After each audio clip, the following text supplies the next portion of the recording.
Hello, আসসালামু আলাইকুম। কিভাবে আপনার ঘরেই তৈরি করে ফেলতে পারেন এরকম পারফেক্ট ভাইরাল ডিম রেসিপি, চলেন শিখে নিই এই ভিডিওতে। দিস ইজ সেতুর রান্নাঘর, মাই মম কুকিং চ্যানেল। প্রথমেই আগে দিয়ে কেটে নেওয়া কাঁচামরিচ, শুকনা মরিচ, শসা, টমেটো, ধনিয়া পাতার উপর লেবু ছিটিয়ে দিয়ে এরপর পরিমাণ মতো নুন দিয়ে এটার উপর তেঁতুলের টক দিয়ে ভালো মাধ্যমে মেখে নিব।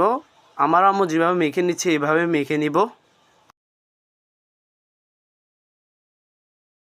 মেখে নেওয়া শেষ হয়ে গেলে এর উপর সস দিয়ে আবার ভালো মতো মেখে নিব।